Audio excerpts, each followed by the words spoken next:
Hi. IOY. It's the sky. Cat Live. And I'm glad you're here with me today. It's 10/24, 2023. It's the best day of my life, and I hope it is for you too. I hope you slay it in your individual games and lives and jobs and sex and music and everything today. And I'm glad you're with me. We gotta cleanse that yokai demon energy the fuck out of here. You know what I'm saying? So I play the bells every day. Play the cymbals, excuse me. And yeah, and I really love you guys. Thank you for hanging out with me. I just want to say a special shout out to everybody on my Twitch channel who showed up here on Sunday and showed the love when I was doing music for, I don't know, 4.5 hours.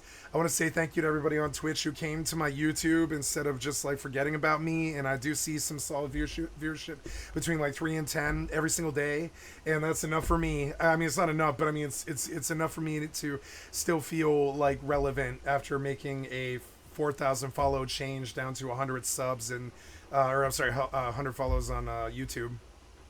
And so quite a big change this month, and I want to thank you guys for being here for me, loyally and all this stuff. So here we are. Today we're going to do some Rust Hardcore Zombies. I thought about getting on a weekly today, but when I did the queue and got in before I started this video, I was sprayed with an AK on the beach naked. on a server that had only been up for 45 minutes. I won't say what it is, but it was a solo duo 2x, and I came into this server just 5 minutes ago, and I was on the beach, and it was 45 minutes into the server, and there was some hacker on the fucking beach in a full metal outfit, 45 minutes in, spraying people, suppressed AK. And that was what I logged into after like a 25-minute queue. I sipped my tea and I got in, and like, Jesus, man. I can't even. I don't know how. Okay, I went to a 700 pop server yesterday that was actually adminned and actually had like good people on it, and it was great. You guys saw it. I did it for like 4 hours. It was wonderful. That shit that I just went into was a hacker cesspit of a disaster. And it was 45 minutes in, and I was seeing already like 4 or 5 stacked bases and with like windmills and shit. And it was 45 minutes into the server. I checked the time. I was like, yeah, it's been 45 minutes, and there's like fucking suppressed AK on the fucking beach spraying nakeds, and I can hear the bolties going off in the background, and somebody's killing mini heli 45 minutes into the server. And I think you in the scene they might think that's good. But I think born loser, stay away, hex, sex. Jesus must protect me from the evil yokai demons. When I go to a server like that, get the fuck away. You know what I'm saying? Get the fuck away from me. Kind of bad, sweaty, sweat the bed, born loser, basement dweller, shithead hacker, fucking energy and stuff. So I was just like, nope. Sorry, just gonna go to a good server, even if I'm the only one on it. I don't care. I'm gonna go to a good server. I'll play a different server today. After this one, I'm just checking in today, trying to get a little bit of XP and stuff. So after this, we'll go to the other server where I can get XP, and we'll play good Rust that doesn't have born losers stinking up the place with their basement dweller. 45 minutes into the server, AK full metal, fucking shoot down. I saw the guy shoot down. I saw another guy shoot down mini heli with AK. 45 minutes into the server from a fucking pylon. And I was like, yeah, there's about 300 of the world's best Rust players here, 100 normal people like me, and it's basically like I really felt like I was a frog that had just jumped into a shark tank. And sure, I played the game just as much as them, but I did it like as a farm bot for a social crew. I didn't go Vital Rust or Happus or something, or 10X's or whatever, trying to be a born loser and stink up the place with their shitty, desperate, like, no one will touch me, so I touch Rust fucking attitudes or whatever. So I'm just, I had to get away from him immediately. I was like, all right, time to go to RHZ. We're going to do some Rust Hardcore Zombies, guys, and that's all I have for you. I just really wanted to rag on a 500-man server because you saw me. I was on a 700-man server yesterday. I had no problems at all. But I go to a different server and 45 minutes in, and it was like night and day. It was like nothing but AK and Tommy shots and shit. And sure, one was a 2X and one wasn't, but that was the only difference. And I don't think 2X should translate to some way to some dude shooting down a heli from a fucking pylon at Dome 45 minutes into a wipe. I'm sorry, but you guys seem to think that's good. All I see is somebody who has essentially sweated the game so badly that they've taken the fun out of it, and I get that born loser, hex, stay away from me thing. I immediately logged off the server. I was like, nah, I can compete with these guys. I can fight them. I did on the 700 pop server yesterday, no problem. But the minute that you start adding in Tommies against nakeds on the fucking beach, shit, you know, suppressed AKs, fucking full metal on the beach, hosing nakeds, right? At that point, you're like, oh no, it's somebody who has never ever seen the sun or touched a woman or even seen a woman, and you get away from it immediately. I know you guys think that's good, and it's not like I'm making some argument about being bad. I'm saying that kind of bullshit, it only belongs, I guess, on that server. I guess I should have just knocked on there. But I don't know, I went to a busier server yesterday, and it wasn't like that.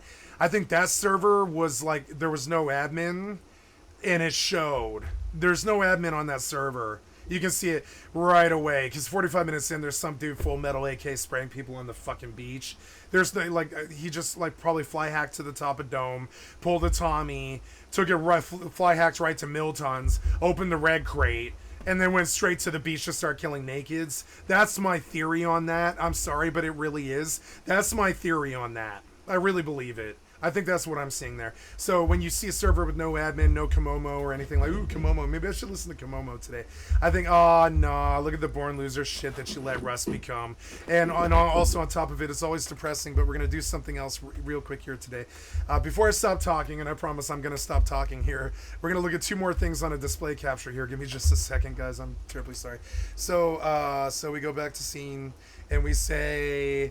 oops, sorry, I gotta kill the big face. Yep, and then we'll go over to here. Is that a better way to do it? Yeah, it is. It's whatever. It's fine. We'll turn that one on, and then we'll come back here. Okay, so we are on a display capture here, trying to look at two statistics, right? First one is general gameplay. Oh, sorry, that's Project Gorgon. I'm looking for your scene came and player statistics, right? So if we take a look at Russ like today, got about 92,000. This is only about 50,000 more than New World. The toxicity in Rust did kill it. Now, tomorrow it'll be a lot more. It might be between 100 and 700,000, and on, like, say, 4th of July weekend or what's coming up on Halloween, it'll be really big. It'll probably be like, 600,000 or something like that. But what I see here is someone slowly falling down this list. They're still doing better than Cyberpunk, but not much. You get an idea of how bad Rust has kind of got. It's like sitting at the same level that Cyberpunk is. It used to be 10 times, well, more like 100 times the population of Cyberpunk. But even with a new Cyberpunk DLC, it's not doing so good anymore. I mean, it's just kind of crazy. The Forest one is doing almost as well as Rust because they let that toxicity just destroy the game. And so, yeah, sorry, Helk, and sorry, Gary, and sorry, Unity, and sorry for the Unity engine, and sorry for Rust being so toxic, and I don't know why you would ever permit it. I don't even know why you would allow automatic guns in the first, like, fucking 6 hours of the wipe. I think there should be a lockout for that. Because at that point, you know what's going to happen. The cheaters just go fucking rampantly crazy, like a feeding frenzy. They just sweep through your servers, killing anybody who doesn't cheat. And I'm sorry, it's just foul. It's foul. Kill the game. It's foul. It's gone now. It's a wretched hive of villainy.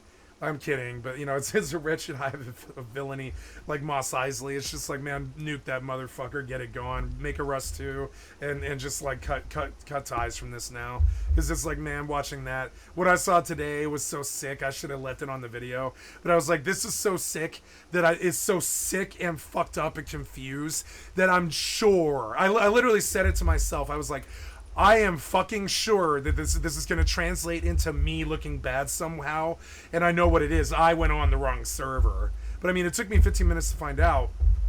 There was no admin on that server, so now we're on a server. That was the first thing that we wanted to look at. And then what was the other thing I forgot? We wanted to look at the Rust game statistics, slide down that ladder, and everybody's favorite game dying because they can't fix the toxicity. They let the little shithead kids ruin it, who are all incels and will never touch grass or woman or man, and they just ruined it with their shitty hacking and toxicity, like the Stream Sniper. And and I just saying, it's not too good. It's not too good. It's the death of a community, the death of decency, the death of reality, the death of Rust, the death of video games, the death of online gaming. It's the toxicity. It definitely ruined it, and I played my part in it. Here's me talking shit like a toxic asshole. You see it? So I just wanted to, like, wake up check though, reality call though, guys. Those numbers aren't looking so good because of you. It's not Face Punch. I mean, sure, Unity was part of it, but I mean, it's not technically Face Punch. It's you. So on that note, don't be toxic and cheating Rust, guys. Why do you cheat in Rust? And on that note, I'm gonna go and just get about my Rust Hardcore Zombies day. I love you guys. Thank you for tuning into the channel and all this. I remember the other thing I was gonna do real quick. We're gonna do station identification here. You are watching Skycat live. My website is skycat.live. Sorry, just to make sure it's coming through. And I'm on YouTube these days, but on Sundays I'll be on Twitch. And please come to the Cast Face to donate. And you can find me on YouTube every day. I'm putting between 6 and 14 hours of videos on YouTube every single day, and they're all high quality in the respect that, like, they're uncut. They're across many games. Generally I don't talk, so it's not very toxic. And, and I hope you enjoy. So here we go. We're going back to game capture here. Thank you so much for your time. I'm going to shut off the light now. Or sorry, the mic now. And I hope you enjoy.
Secret of Evermore. Squares. The love for an idea of something, and not even of the thing itself, can often be greater than the sum of the parts of what any one thing is, or even how it came to be. Literally, despite what you as a living, sapient creature can discern as reality around you, as much as anyone can, I suppose, would still not live up to what inspiration could prescribe, to what the mind over matter could produce. It's the potential, right? The coiled, spring-like trajectory of unproven content or unseen passage. This is the honey hole, the grub-filled underbrush where B-side entertainment lives. B-movies and B-side music and television thrive because of this principle, I think. It's cheaper, probably. It's less extensive, usually yes. It's often considered far rougher around the edges and, let's say, more colorful than its A-side counterparts, yes, but it also gives something I think can't really be as easily replicated in the more premier level artistry or product. And that is potential. Potential is the fog that rolls across the hills and obscures the town. How many people live there? 10, 100, 10,000? The only way to know is to descend into the grave and find out. There are no high-rises, this is not a bustling port city, there are no major highways, there is only the idea of it, the potential of what a town could possibly include. This is the ultimate gift and curse of what a B-side is, I think. Potential, and purely that. There was a movie made in the 90s called Galaxy Quest. What they got Never give up and never surrender. were struggling TV actors. Acting like heroes. The whole thing was just a misunderstanding. Galaxy Quest. You're just gonna have to kill it.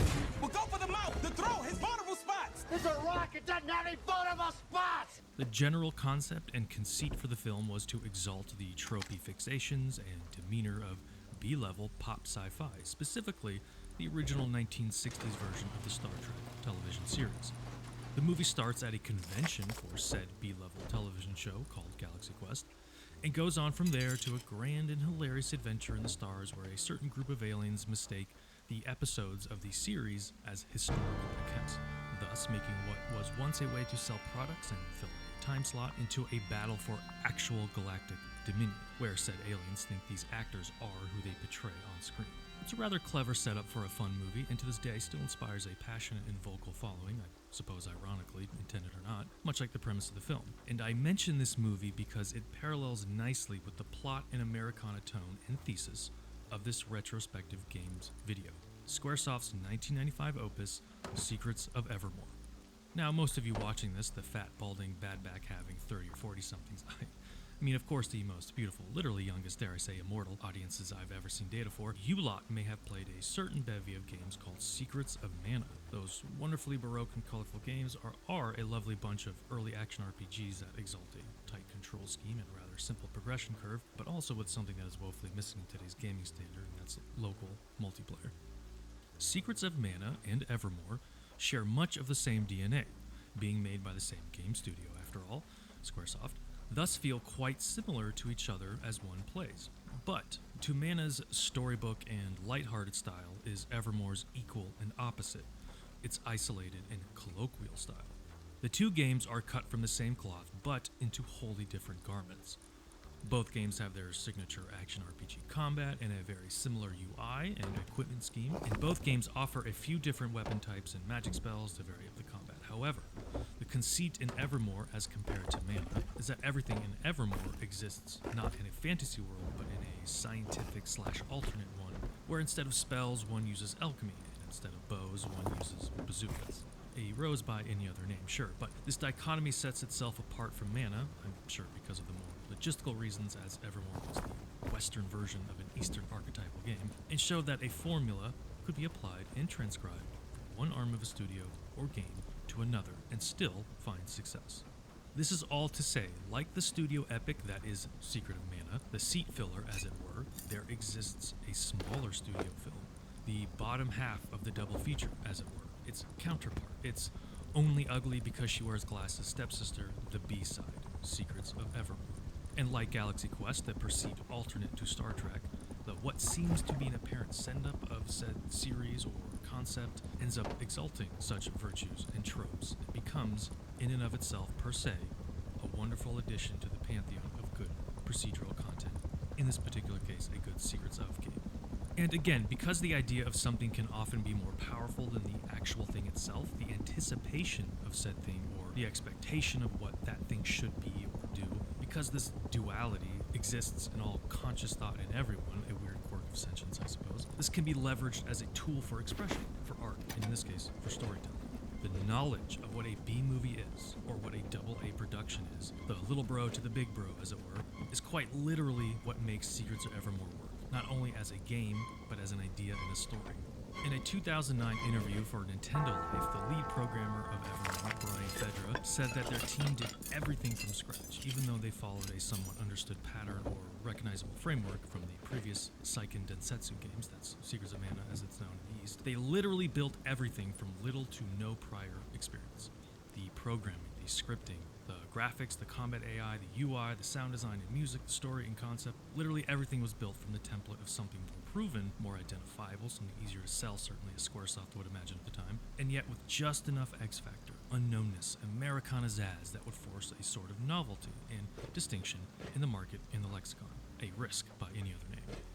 To reiterate, the potential of what a B movie is, of what a non-premiere product can be, I would argue, is half the reason why we indulge in production and consumption of said lesser entity. Can David topple the giant? Can Forrest outrun the bullies in the truck? The what shouldn't be becoming what is. The mystery box on the table, what's in it? There could be anything in that. A boat, a tiger, even another box. All we have to do is open it and peer inside.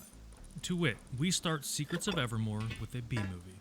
Seriously, our main character leaves a small theater in a small podunk town, literally called Podunk, of course, with his faithful companion, Buddy, a beagle/terrier looking thing. This designation will become important later on. The film we just saw is called The Adventures of Vex, and wouldn't you guess it, it's a B-movie that will curiously become a reality very soon.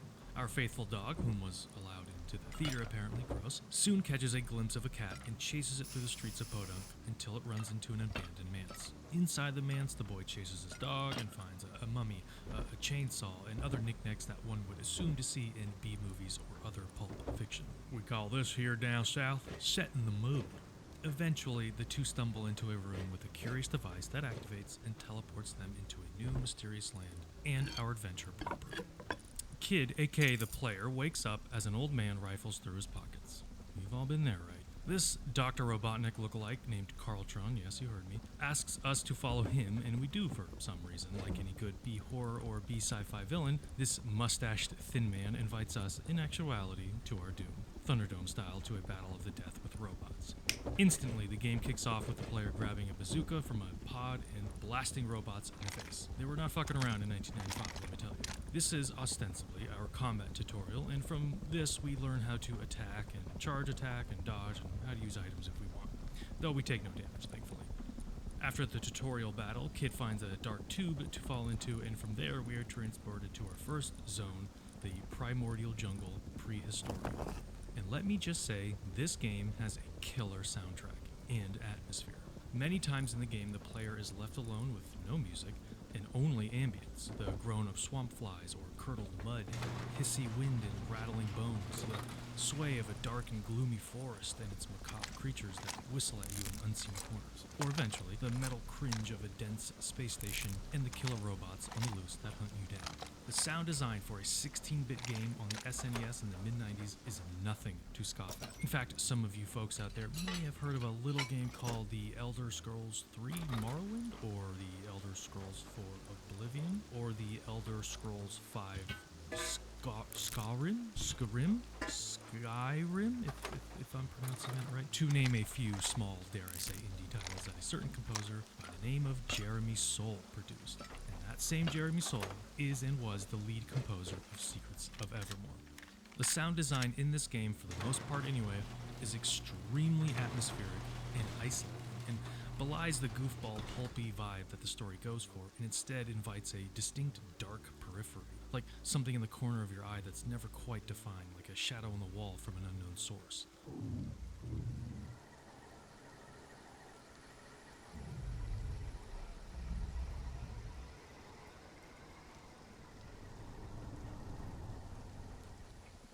There were times when I was adventuring, even replaying this recently, that felt dense with worldly chatter and unnatural noise.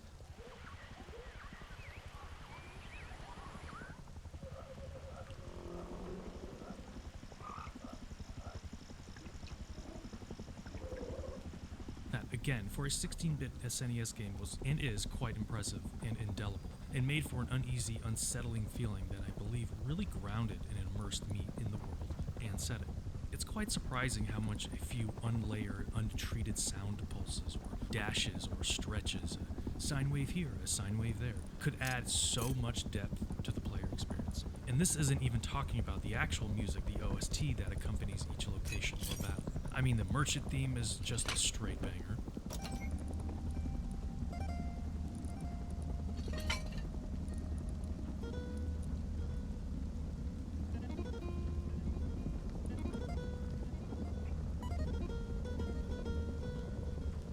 But then there's Secrets of Evermore.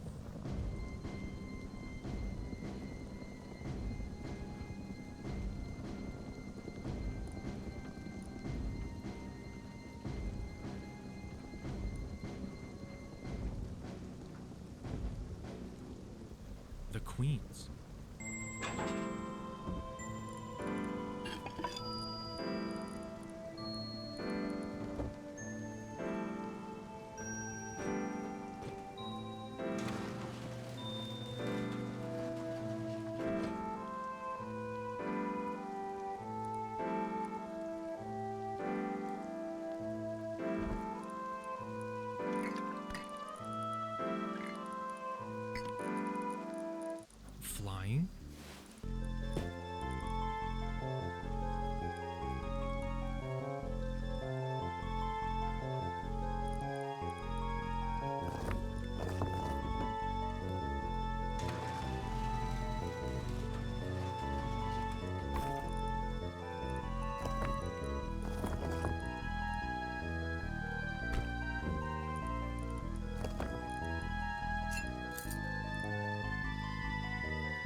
and that glorious reverse synth flute and E-based lick in either one mini boss.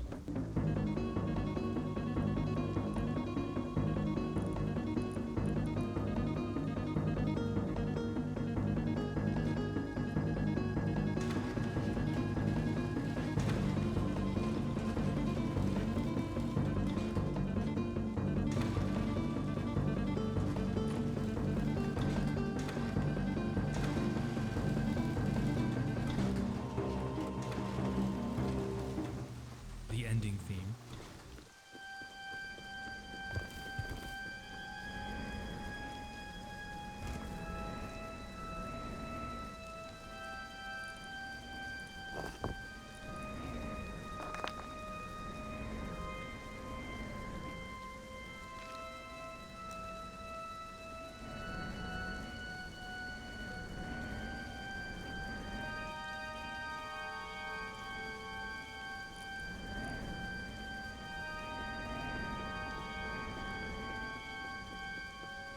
It's all just so good. Simply that. Stylish and unique, still to this day, simply good. In terms of original 90s video game synth-centric OSTs, I'd put this up there with Metroid and Final Fantasy VIII and Chrono Trigger, among others. I genuinely don't think I can overstate how important the sound composition and design is in this game. In fact, in that same Nintendo Life interview from 2009, Brian said about Jeremy, quote, "He lived and breathed music, and he was good at it.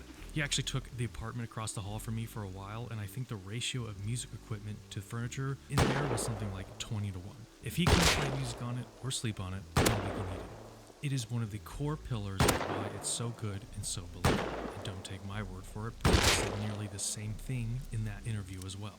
Quote, Jeremy's work in Evermore is one of the primary assets.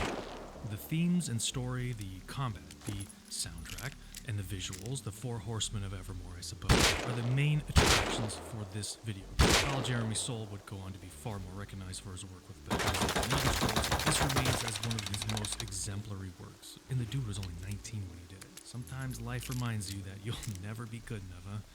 Said the 36-year-old man making a YouTube video about a 1990s somewhat obscure game. Anyway, back to the story at hand.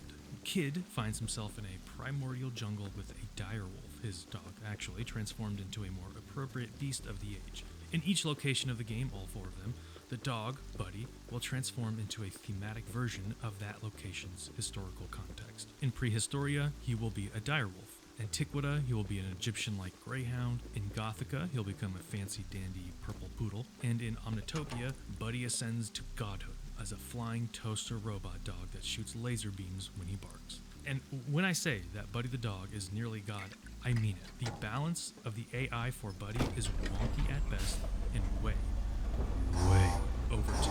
That mutt will absolutely wreck shit through the game, basically making you a sidekick in his journey and not the other way around. For a child in the 90s, I probably didn't notice this, but as a child in my 30s, it was readily apparent that the balance for a lot of this game is up in the air. It doesn't make much sense, thus making the whole combat experience quite a breeze. Well, not really, but also yes. We'll get to that when we get to it. As we finally start our adventure, Buddy grabs Kid a bone to start whacking things with, as all great adventures start. This is our first real weapon in the game. In any case, we cut through the first, quote-unquote dungeon of the game, the somewhat windy, circuitous jungle paths, collecting alchemy ingredients along the way. This also introduces us to the dog sniffing mechanic. A somewhat irksome, but nonetheless handy game mechanic that lets us players become aware of any hidden spots where treasure might be. If Buddy the dog starts sniffing, and you'll hear it, trust me, it's mixed in mono and blasts louder than a Metallica concert, it's cluing you in to go wherever Buddy walks towards, so you can press a button on a part of the scenery and usually get some alchemy ingredients. Alchemy being the magic system in the game. However, as some of you may or may not know, or will come to know, Buddy the dog is just like any other dog. Those motherfuckers love sniffing shit. And Buddy will goddamn sniff all day every day till the end of days with nary a piece of treasure in sight. While ambitious for an SNES game of the time, the AI can be wonky at times, I swear almost capriciously and trolling, where Buddy will make you walk across half the zone map as he sniffs and then stop suddenly to scratch himself and dash back to your side as if to say, "Yo, what's up, you good?" And you're like, I'm fine, man, so about that treasure. And then he says in a stonery wry wit, huh? Yeah, treasure would be real cool right now, huh? Totally. I promise. Buddy the dog sniffing escapades will get to you at some point. But it is what it is, and for the mid-90s video game, it's really not all that bad. After dispatching some raptors, our first boss of the game, we are invited to go to Fire Eye's village. She tasks us with getting Strongheart, their village alchemist, who was lost somewhere in Bugmuck, a tar pit area to the east of us. Kid agrees to Fire Eye's request, and as his wont throughout the game, quotes an old B-movie that always seems prototypically germane to our current situation. Quote, as Captain Leaf Meldrake says in Mars Needs Lumberjacks, I'm ready for anything. Our official introduction to the magic system in this game, Alchemy, happens when Fire Eyes gives us her recipe for Flash, a quick firebolt-like spell for us to use. If magic is the premier level way to cast spells and provide a varied gameplay experience in most video games, then surely Alchemy would be its B-side counterpart, no? What I particularly enjoy about this system beyond the context of Magic v Science is that the player must scour and scavenge the world around them to actually cast any of these alchemy spells. Each use requires ingredients, charges if you will, and each spell must be found or taught by an NPC. And because of this somewhat forced scarcity, it's exciting and equally disheartening when one finds or spends such ingredients to cast spells. There's a nice potion tug balancing act that can happen if you were to never realize the brokenness of Buddy or a particular spell, that is. And the alchemy system as a whole is something I wish more modern gaming would emulate. It's very reminiscent of Final Fantasy VIII's draw system, or maybe even spell slots in D&D. An infinite yet limited system of resource expenditure used to empower the player character with various degrees of efficacy. It's not a mana pool per se, a discrete reusable well to dip into, but more of a bag of marbles that may or may not have more or less marbles in it at any given time. Basically, this forces a more strategic or tactical use of said resource. It's not everyone's cup of tea, I admit, but I genuinely enjoy it for what it is, and any increased difficulty is always a plus in my book. I'm a glutton for overcoming the odds, so to speak, no matter how angry it makes me. In addition to resource scarcity, each alchemy spell will become more powerful each time you cast it. Basically, like the player, the spell will gain experience.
And level up. Like Oblivion, the more you do something, the better you become at it. Always appreciated. In any case, we continue on through the jungle and bone wastes, killing bugs and carnivorous plants along the way, and eventually into the tar pits where a curious Geiger-esque insectoid architecture resides. Inside, we have to navigate a rather simple but annoying left v-right environmental puzzle, a classic for the old school game Pantheon, where we are given a choice between one path or another, and the wrong choice will lead us back to the start. A bit tedious, but it adds runtime to the 24 megabyte large game, and that was huge back in 1995 times. So get ready for some annoying, squirrely runbacks and cheap one-off puzzles that may or may not infuriate you and make you wish doom upon all who deigned for this to exist in the first place. Because it will happen, and it will be annoying, and there's not a goddamn thing you can do about it. Early 90s gaming could be summed up in a phrase, fuck you, do it anyway. When Kid and Buddy reach the pinnacle of the Geiger dungeon, we are treated to the first real boss of the game, Thrax, Bug Lord of the Tar Pits, who is holding our alchemist friend hostage in a cocoon. Maggots fall from the ceiling, our ad phase for the fight, and we can dispatch them or let Buddy deal with them, but regardless, we need to crush the heart of the beast before it kills us. Here's where the first difficulty spike of the game comes from. Thrax hits hard and hits often. His spells are unavoidable, so you will get hit and you will take damage, thus essentially adding a doom counter to this fight, and most boss fights for that matter, where you must have enough alchemy ingredients or items in order to heal through the damage, or you will lose this war of attrition and have to start over.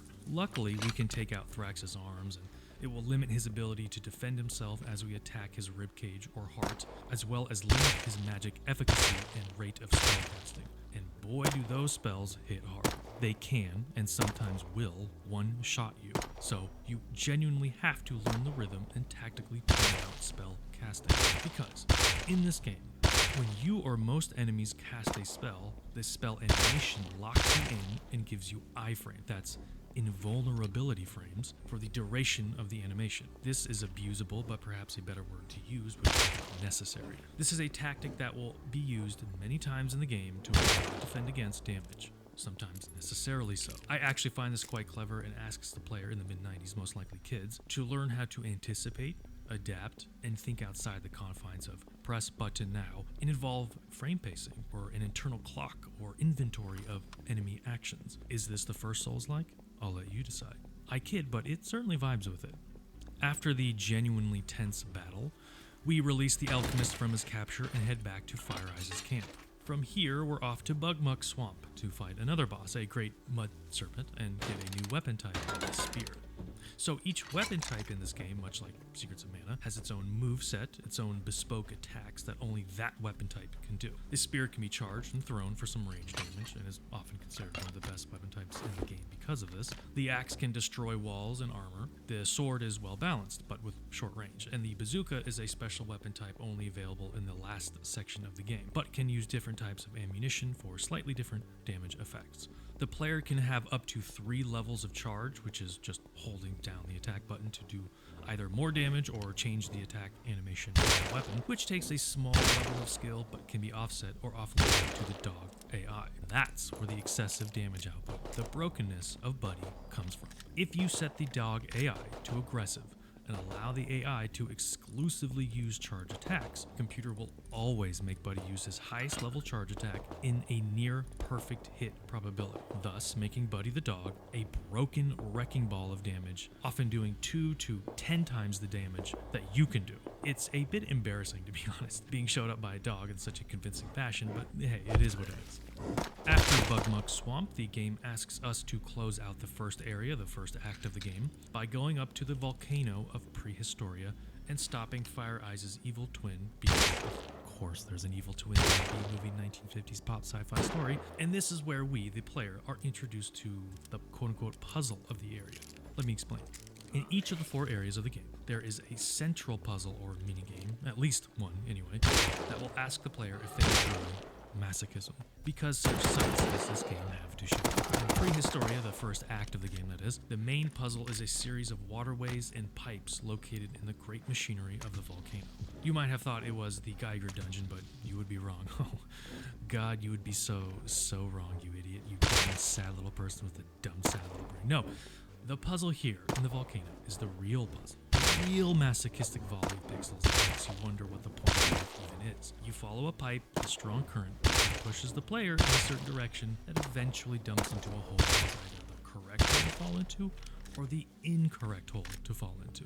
And thus the trial and error begins. As I've mentioned, since this is an SNES game in the 90s, and this is not a coin-operated arcade cabinet, the developers need a reason, usually multiple reasons, to keep the players engaged. Extremely precise and fast-paced or brutally oppressive content is great when quarters need to be fed into something, but that allure loses luster a little bit when translated to a home console. So, often developers would reimagine the concept of playtime via oppression by adding frustration and repetition to the mix. So instead of perfect pixel play, now players just need to have the constitution and attention span to sit and stay and endure a particular process or event or gameplay mechanic. This is not too dissimilar to the 90s arcade cabinet mentality or design space ultimately, but is just shifted enough in tone or perception that it becomes digestible in the home console motif. So, after spending what may seem like hours doing this annoying sewer puzzle, we eventually spill into the volcano proper and do battle with the act boss, Magmar, a fire rock golem with the weirdest hitboxes in the game. This bloke spits fireballs like the best of bullet hells and with great speed. It's genuinely difficult to dodge these, and they hit hard, and he rolls around quickly, which can damage you.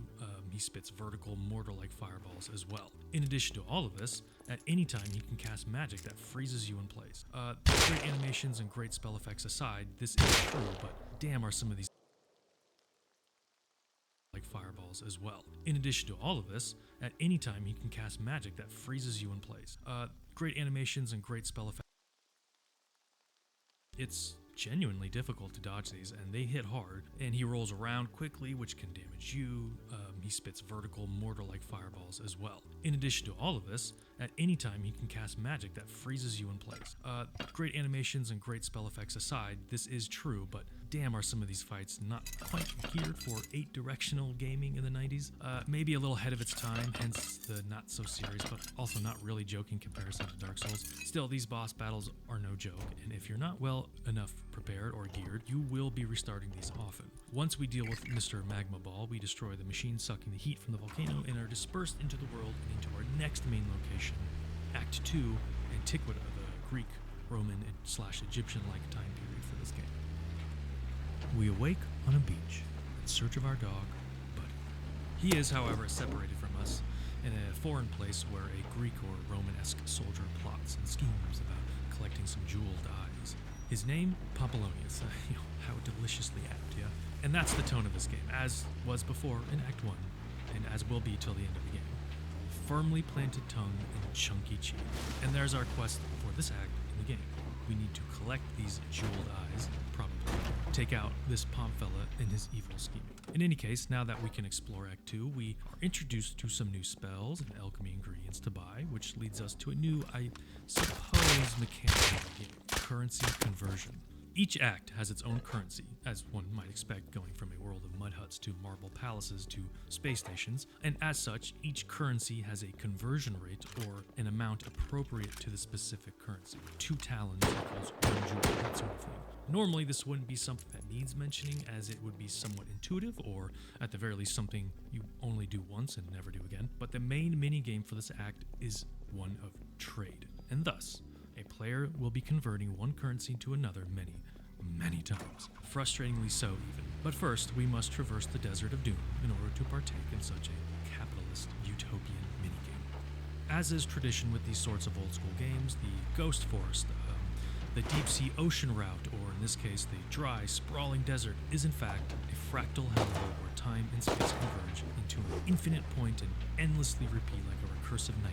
When I was young, I simply could not grasp this concept yet and got lost in the desert for hours. As is, the player must continue from screen to screen for what seems like an indeterminate, near infinite amount of time, until eventually we reach the stone walls of the main city. Like Dory said, just keep swimming. But there's more, actually. The player also takes unavoidable damage every 10 seconds or so, just to add salt to the wound, I suppose. Luckily, there are oases one can find that fully heal you, or you can maybe find an alchemist there to learn a sting spell. Otherwise, you will be pressing up on that D-pad for quite a while. Oh, and you fight murderous tumbleweeds and wasps, because, of course you do. Just before we go insane, thinking this Desert of Doom will never end, we finally enter Nobilia, the main city of Antiquita. We are met with some excellent vocal chatter, sound design, and immediately we feel relief that we are back in the civilized world. While the desert is devoid of song or any OST, the sound effect of the wind, the weeds, and the buzzing bugs really add to the dissolution of sanity such an endless desert would likely force.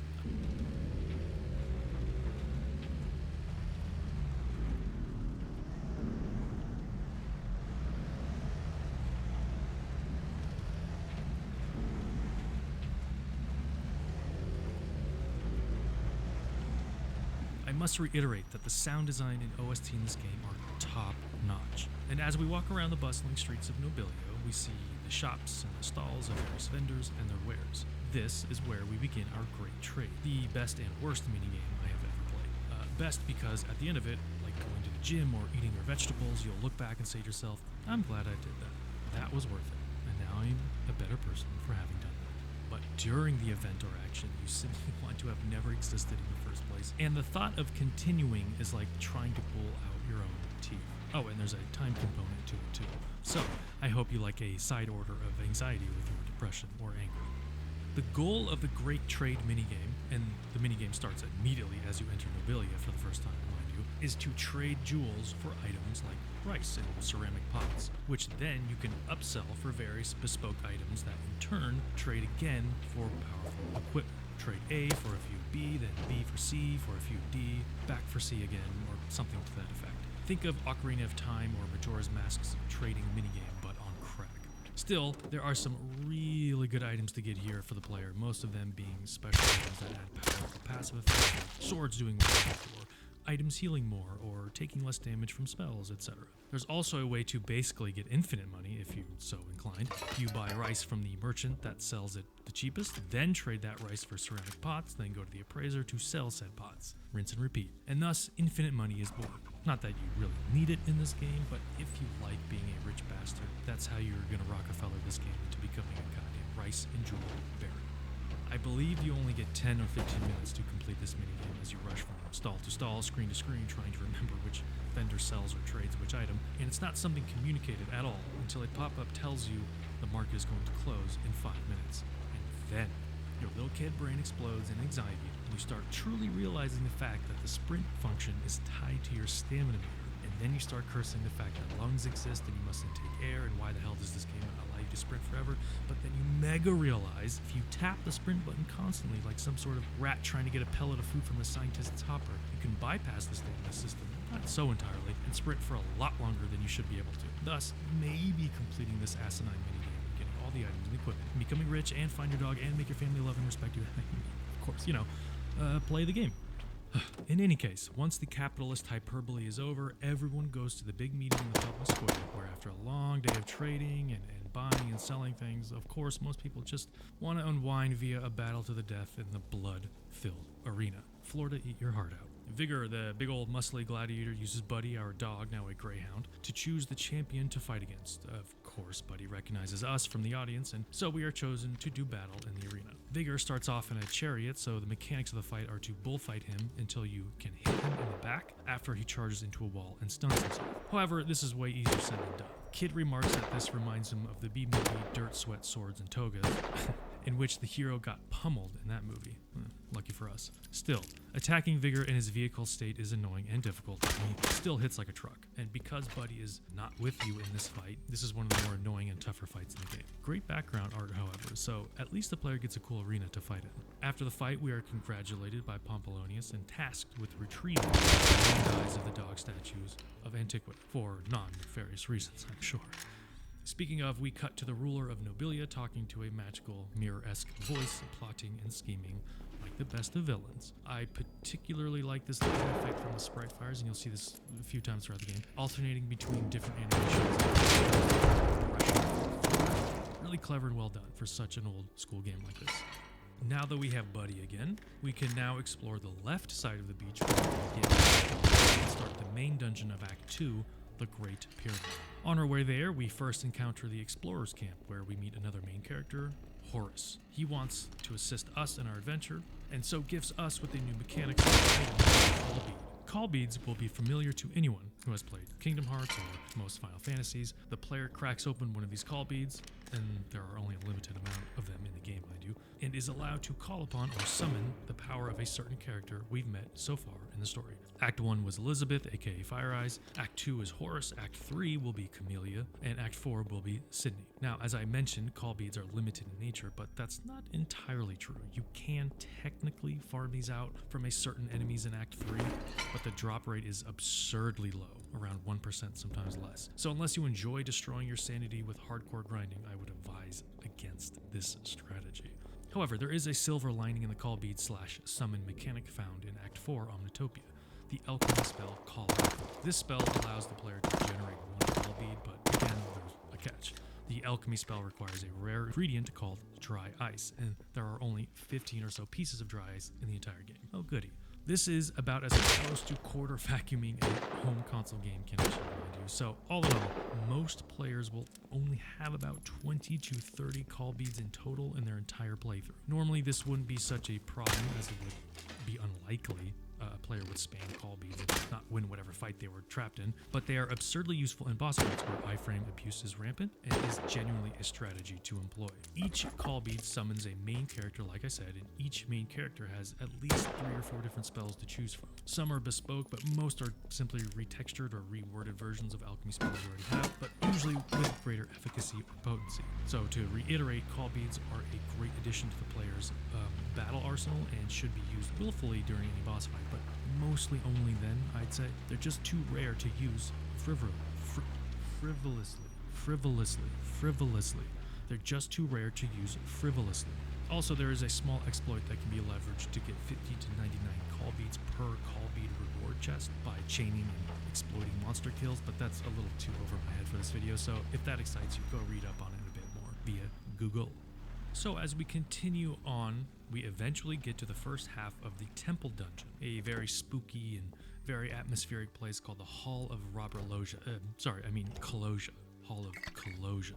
Man, is this place a vibe, let me tell you. The lighting in this dungeon is excellently done, which I believe was done by journeyman artist Daniel Dosseau, or Dosseau, I'm not sure how to pronounce that, whom was the character reference for Father Grigori in Half-Life 2 of all things. The screen space reflections are obviously not procedurally generated and must have been hand-placed and animated, this is 1995 after all, and yet still feel wholly organic and massively immersive. Not to mention the OST for this zone and sound design is top-notch yet again.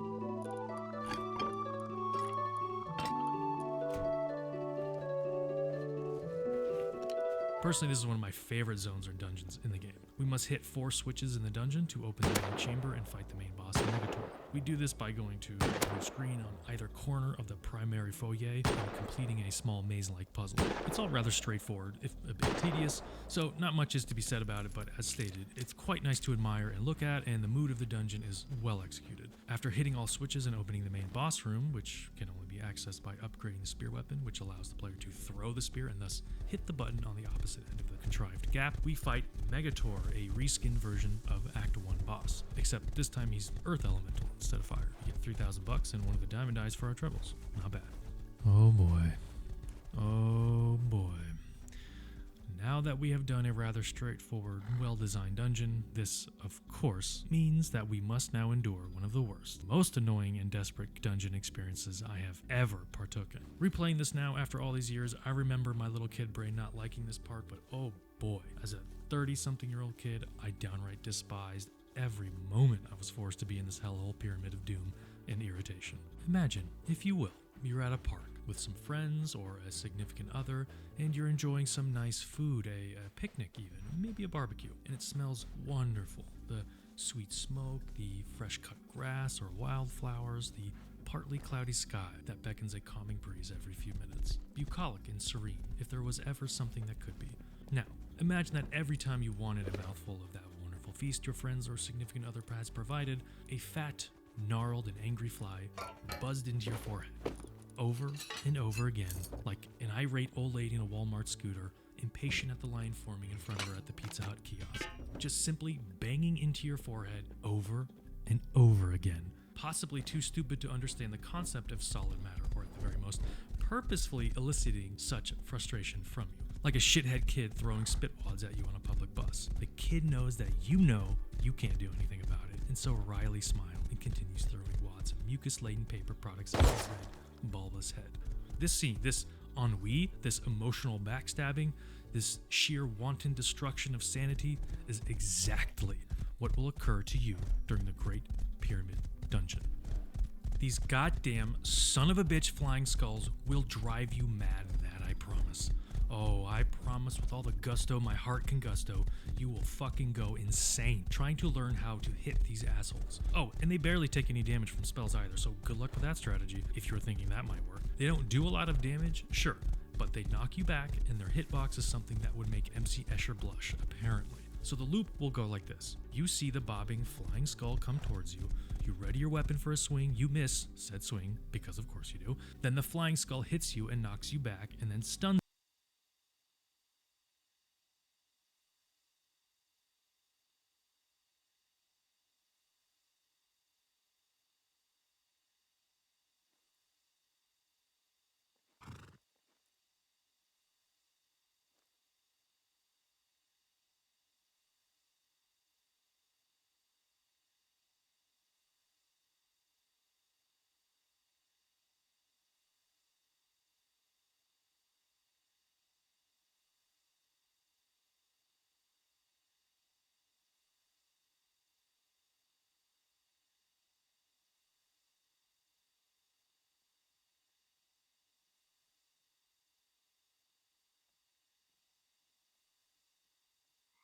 I really like what he said about. I said on the comment. I said I like what you said about the hitbox would embarrass MC Escher.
you for half a second and also prevents any charging of attacks. So you then correct your position and try swing again.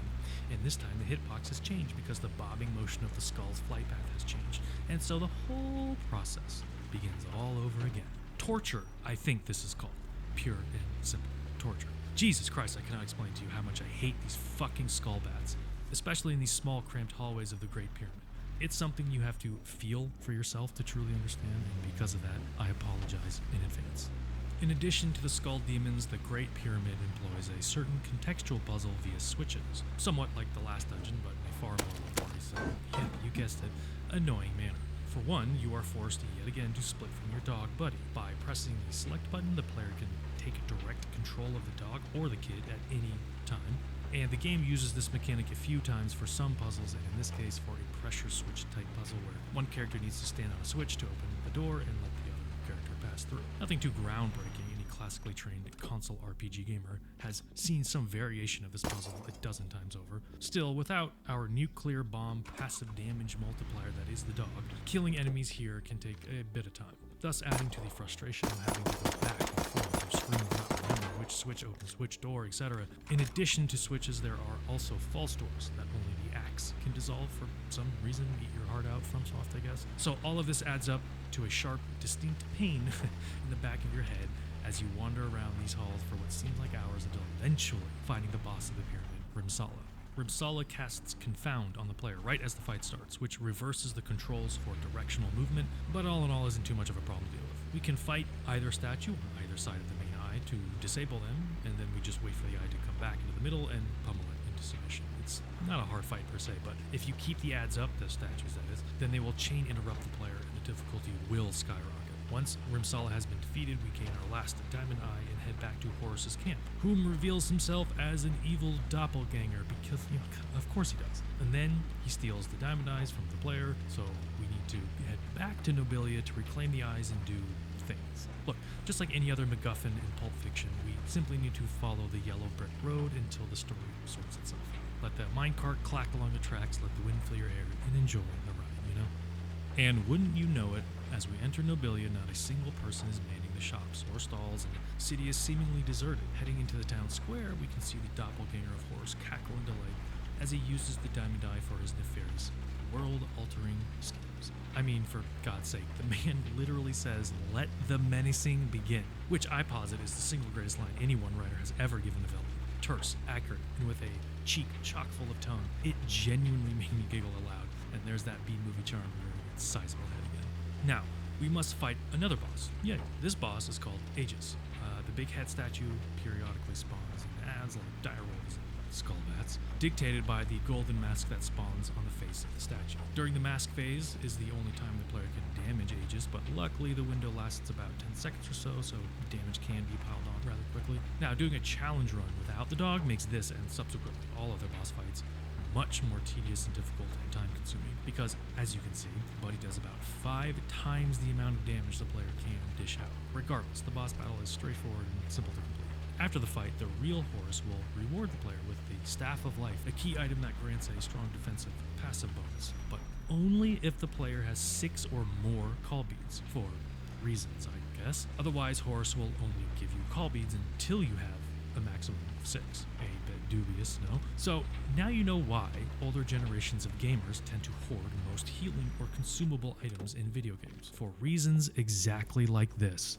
We learned it from you, Dad. Used your resource? Too bad. Get fucked. Hoarded everything like the fattest pack rats? Congratulations. Here's more special shit to hoard, you genius you. So, let this be a lesson then. Never use anything ever for any reason whatsoever. You might just get something special to never use again later. Business. Horus congratulates us and reveals that the shaking pyramid object before us is actually an energy core that's about to explode. That's called a ticking clock in writing terms, by the way. But lucky for us, Tiny the beefy barbarian has come to our rescue in one fell swoop. Tiny chucks the damaged energy core into oblivion, where it will land somewhere and explode, most likely, horribly killing anything in its path. Of course, allowing our player to continue his quest unimpeded by opening a tunnel north of the camp where we met Horus. What luck.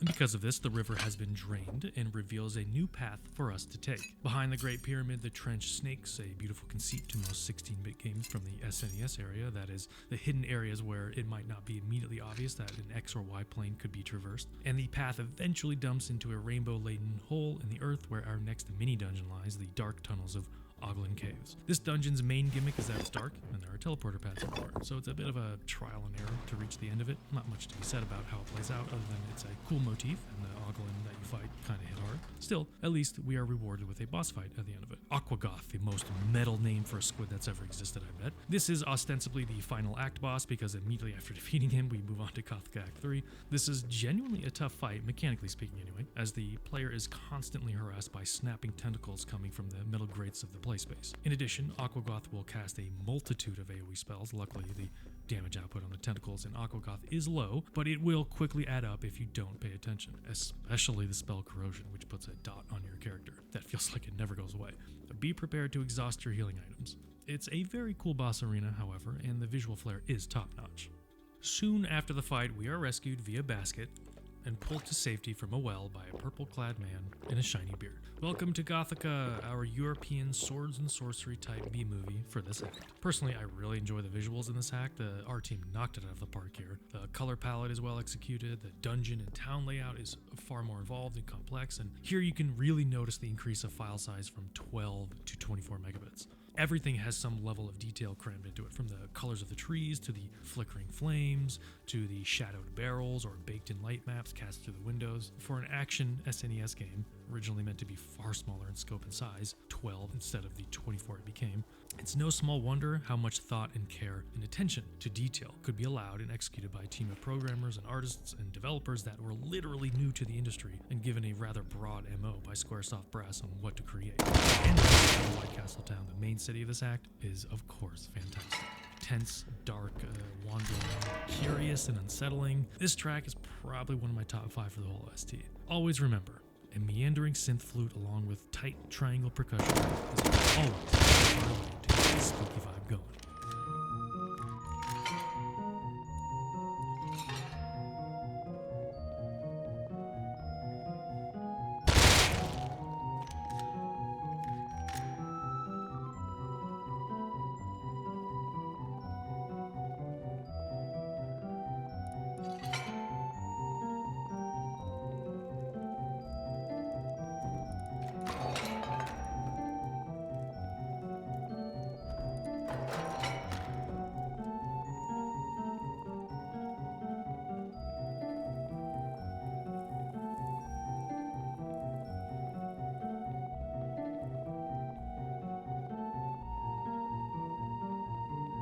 The main goal for this act is to find the energy generators and ship to launch us into space. However, to begin that, we must first catch a slippery, greasy pig. As all great stories, from Voltaire to Shakespeare to Tarantino, the only way for our heroes to progress in their journey is, of course, to tackle and capture a greasy, fat piglet. I don't make the rules, I just laugh at them. Though, before we do that, we can partake in a mini version of the trade minigame from the last act, or buy some new armor, restock items and whatnot, and talk to the locals for some lore if you wish, like how the Queen of the Land seems to be a bit bipolar, almost as if she were a wholly different person than she used to be. Could it be? Another evil twin, double gasp. And a brief aside, we make sure to check behind the buildings for secret entrances to various homes, a la Final Fantasy VI and others, a tactic employed by many SNES RPGs of the time, mind. Before we can play Catch the Piggy, however, we must indulge the carny here and enter his little house of horrors, his traveling freak show, as it were. Percival Plank's exhibition of cultural oddities, otherwise known as, of course, Florida. No dogs allowed inside the premises, Clearly, we're going to be separated from Buddy, but for now, we must enjoy the freak show. First up, a man in the box. The mysterious floating head. Someone scratched the poor man's nose. Next up is a cheese-producing unicorn goat, which the tells us not to touch because, obviously, its horn is glued or strapped on to a simple goat. And that's because the mysterious cheese creature. The third freak show wonder is Mongala, a sewer creature with a producer who is mysteriously not present, which I posit is actually a great bit for any aspiring carny out there. Think of a grand involved backstory or origin story and then simply reveal nothing and allude to such a creature or entity escaping and is on the loose. It's a cheap way for a cheap thrill, but it'll work. The last freak show item is, of course, our dog in a pig mask, because of course it is. The pig we need to chase is Buddy. Oh my god, who would have ever guessed? So we chase the dog / pig around until we get him, and then we are awarded an audience with the Queen. If only real world politics worked like this. Want to talk to Mitch McConnell or Joe Biden? Well, you better have some fast twitch response times and a healthy appetite for animal husbandry, because shit's about to get real weird. Anyway, Kid and Buddy get separated as Kid joins the banquet with the Queen. I guess no dogs are allowed in the dining room, even in a fantasy world. After introducing us to the banquet guests, we cut to a French chef attempting to cook Buddy the dog. Buddy runs away, however, and then we take back control of him in the maze that is Ivor Tower. During the section, we must control Buddy the dog and attempt to guide him out of the sewer / ducts of the castle in various rooms for treasures or egress. This maze is quite frustrating, to be honest, but the design is good. I can recognize that even if I didn't enjoy it. Also, again, the visual design is fantastic, as each grate or point of egress is highlighted by a flickering light, essentially a gif of a separate frame animations that allude to interactive light, a very clever use of graphical limitation, I'd say. In any case, you will be going back and forth from the next 30 or so minutes between sewers and castle rooms, only mildly going insane, until eventually you'll crash the dinner, jump on the table, and slobber everywhere just as any proper good boy should. In response, Kid and Buddy are thrown into a dungeon cell underground to be lost forever. Justice is swift in Gothic, apparently, and so begins the series of dungeons.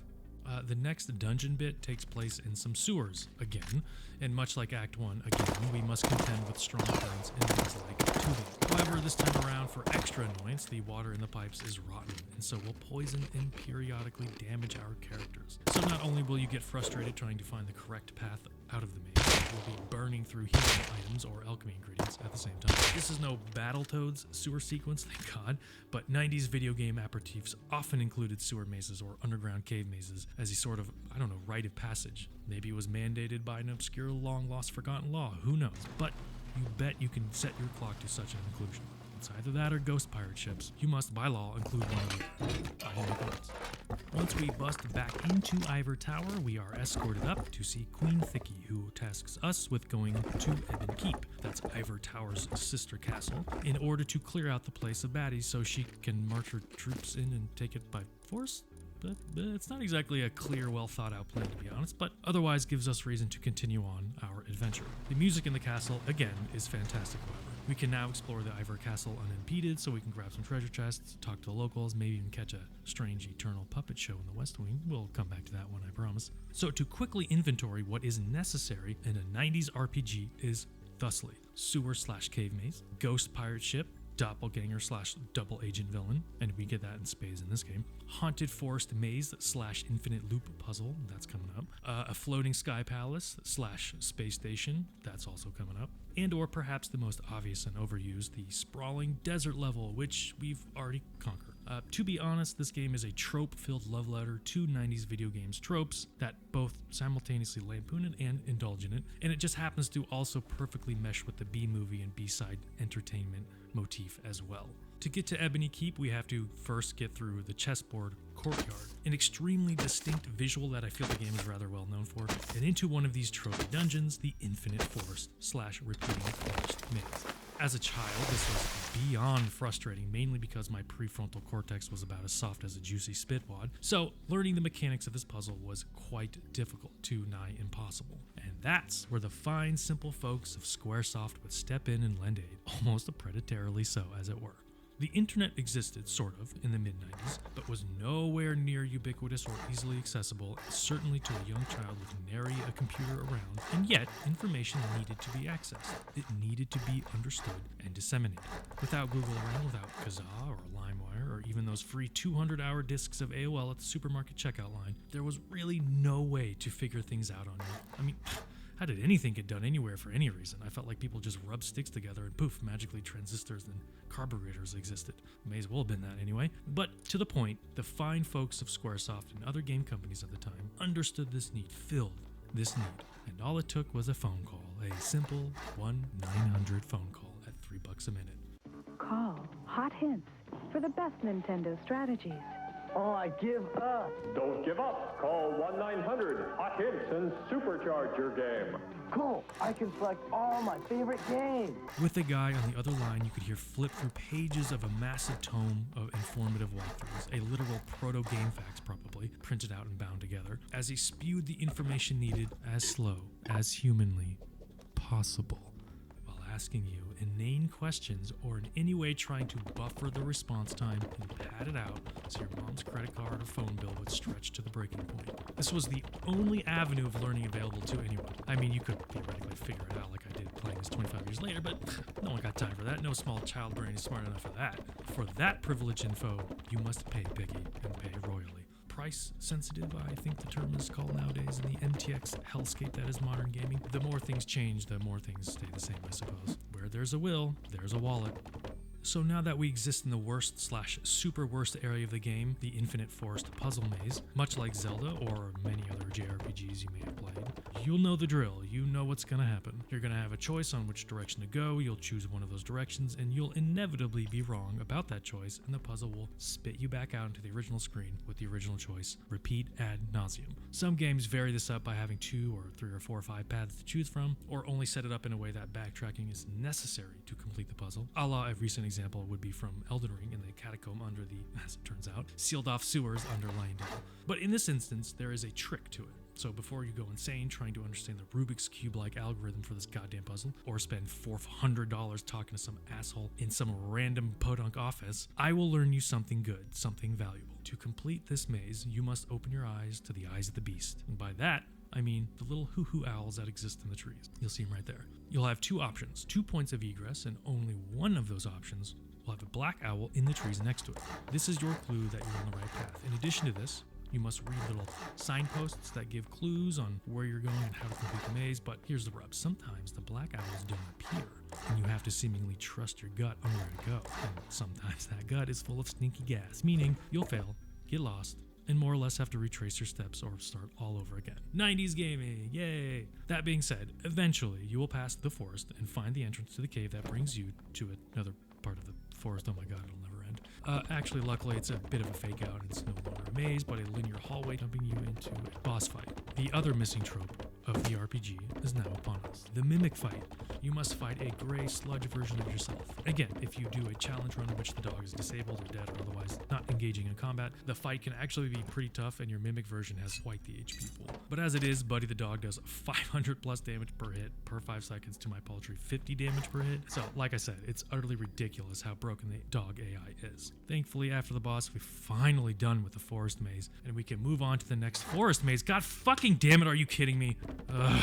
So quickly or not so quickly, we have to do another mini version of the forest maze until we finally get to another boss fight, this time a dragon, because, you know, sword and sorcery demands it. I love the sprite of this guy, however. He holds a spear and every once in a while will pick his teeth with it. It's cute and I appreciate the detail. In any case, the dragon is easy to kill and has very few mechanics or spells to his name, so just pummel him down and all will be well. The next extended gameplay bit is essentially repeating what we just did in Ivor Tower. The sewers, the inside of the castle, it's all essentially a mirror version of Ivor Tower, so none of this will seem too new or surprising. Again, repurposing what you've got is another hallmark of B-side entertainment, and as it turns out, frugal game development as well. When we emerge from the sewers into Ebon Keep's town, we can buy gear if we want, but we can also see the dilapidated state the town is in. Curious. Heading into Ebon Keep proper, we see some rats scurry about, our patrons in this channel, as it were, and we must do another quick puzzle in which we need to find secret passages, invisible pathways. It's not too frustrating, but also kind of frustrating. I'm starting to see a pattern here in this Act 3 emerge. In any case, once we flip a switch on either side of the main hall with these dark puzzles, we can move up and fight the new boss, the Rat King. And this guy actually is rather hard. He hits hard and hits often, and the only way for Kid to hit the Rat King, as the boss sits atop some crates far above the arena, is to use a spear weapon, use its charge attack to do ranged damage. Or of course, go full alchemy mode and cast magic, but that can often be costly in terms of material. Buddy the dog cannot hit the Rat King at all, another wonderful quirk of the dog AI, so regardless of how you feel about the power of Buddy the dog in this fight, you are all alone. And because of this, I nearly ran out of most healing items and alchemy ingredients and barely scratched by with a win. Also, the sprite for the Rat King is one of the best sprites in the game. After the fight, we can climb up to the top of the tower, make a good version of the queen, Camellia Bluegarden. During this meeting, we get to hear the sultry tones of that fretless electronic bass and another banger of an OST, and she tells us, the skinny, on what's happening. Evil twins taking over the world, blah blah blah, weird to know this, and then gives us some call beads for our efforts. And now we can summon her and use her special alchemy if we want. Yay. As we move east into the other end of the tower, we finally meet Tinker Tinderbox, the other benevolent scientist of the game. He gives us our next MacGuffin hunt to collect the energy cores in order to fly up to the satellite space station and prevent Carltron from taking over the world of Evermore. A bit of a hectic stretch, but so is much of B-movie 50s sci-fi, so it all seems rather above board. However, now that we have a new upgraded axe, we can pass through the barrier we saw a little bit earlier and go into the last mini-dungeon, Gomi Towers. This is a vertical series of rafters and stairs in which we fight slimes and dragons as we climb up the top. Sometimes, like the Geiger dungeon from Act 1, the paths will collapse from under us and we'll be sent back down and have to reclimb certain sections or use this tactic to get some secret treasures. Rather straightforward, and after the whole recursive Dark Forest thing we just went through, so keep on moving up and the player will soon reach the top and fight yet another boss, Sterling the Dragon. Sterling is basically just like the other dragon we fought in the forest, except this time he's more powerful and will be more aggressive and fly around and be difficult to hit. Also, he can grab you and fling you off the tower, forcing you to climb back up. As a quick aside, this is the only boss where one can use the Wings item, a classic Secrets of game item that whisks a player either back to town or to the outside of a dungeon. Not that you would really need to use it here, I guess, if you're going for a no-hit run challenge or something like that, but it's a tactic that can technically be used, so I thought I'd point it out. After the fight, we get to talk to Gomi, the creator of the tower, and he teaches us a cool AoE alchemy spell, Lightning Storm. Gomi offers us a ride on his dragon after we just put the smackdown on him. Talk about insult to injury, my guy. And so we accept and are immediately whisked away back to Ivor Tower sewers, where we have to run through them again and go back into the tower proper. Once we enter the tower, we basically get into another boss fight almost right away. Act 3 really picks up the pace with the boss fights, as you can probably tell. In the same room where that weird puppet show was going on, if you remember. Here we fight two marionettes who don't do that much, and Buddy the dog basically one-shots them over and over again in a hilarious manner. But after killing a couple rounds of puppets, however, the real boss shows up. Big scary face monster known as Mongola, who basically looks like Pennywise and an orc had a baby. This is when the fight gets hectic. Mongola casts corrosion and other AoE spells the whole time, while the other two marionettes are flailing around trying to smack you. So trying to hit and reach Mongola is relatively difficult. You can technically farm some XP from the respawning puppets, but I don't know if that's infinite or not, or if my game just bugged out, as eventually they stopped spawning and Mongola barely did anything and maybe stopped working. I don't know. But when Mongola dies, the evil queen congratulates us, and then tries to assassinate us via belly flop, like the best of summer pool days, but instead kills herself or something and falls through the floor. And now we have access to an airship, and now we can fly around the world of Evermore and revisit Act 1 or 2 in order to find the necessary items to use the spaceship, which will bring us to Act 4. And like all world map sequences of 90s video games and RPGs, the music that the player hears as they fly around is simply fantastic.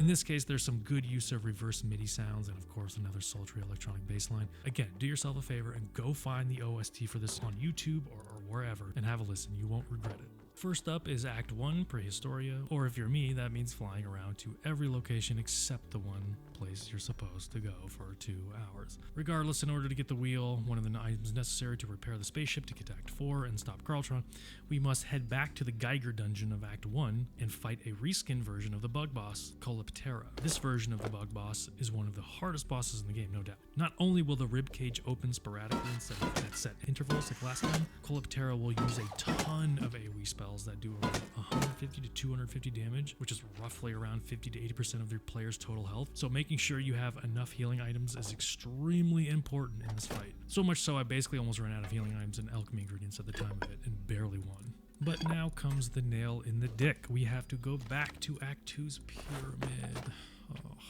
And continue on the weird split teleporting puzzle from before. This time, it's even more annoying and confusing. Tiny, the muscle-manned savage that chucked the energy core from the end of Act 2, has taken residence in the pyramid, and we must find him, fight him, and take back the item we need. To do this, we must partake in a janky, frustrating teleporting puzzle until, just as your sanity breaks, you'll finally fight Tiny. In an equally annoying teleporting boss room. Oh my god. Take some deep breaths. Know this is going to take a while, and it may not be fun in the slightest, but just push through it until you win. We will get the diamond eyes for our trouble, and we'll never, ever, for the rest of time until the universe breaks down, ever go back into this goddamn hellhole of a dungeon ever again. Enjoy the moment of respite. You earned it, because it's soon to go away, as we finally have all the pieces for the rocket ship that will take us to the space station and to the last act of the game, Omnitopia. Like the best of 50s B-movie sci-fi, anything Ed Wood really, the general vibe of Omnitopia is that of a silver-sprayed cardboard, metal-flung debris, and beehive haircuts. Very Captain Proton vibes. It is a stark difference from the rest of the game, to be honest, and from the last act to be sure, but the general vibe of this act can be summed up in the immortal quote of Ed Wood. We're about to embark on quite a journey. Cops! We don't have a permit. Run! The entire lab, or space station, or whatever it is guarded by robots and automated turrets and biochemical sludge monsters. Luckily, Buddy the dog has turned into a floating space toaster and can now do nearly 1,000 points of damage whenever he attacks. And he attacks multiple times a second, as his charge attacks each shoot a bullet, and the damage counter will add up the damage of each bullet, so the dog can sometimes do 2,000 to 3,000 points of damage. And for context, Kid, the main character, the player character, only does about 75 damage. Seems a little bit different, huh? Need I remind you how broken and imbalanced the dog is?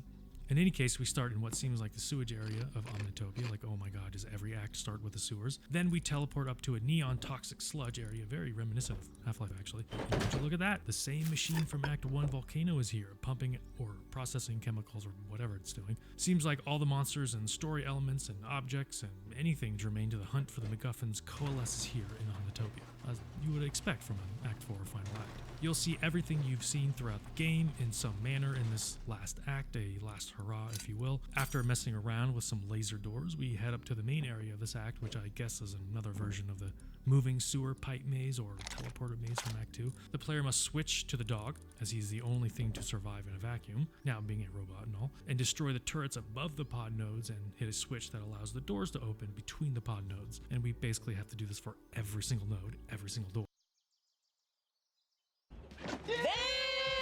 Not exactly a puzzle per se, but somewhat tedious nonetheless. Each node, however, gives access to a new room or series of rooms with either a real puzzle or treasure location or shops or a boss fight. To be honest, it feels kind of a lot like Starfield's exploration loop, albeit 16-bit and 20 years prior, and honestly about as effective, so take that as you will.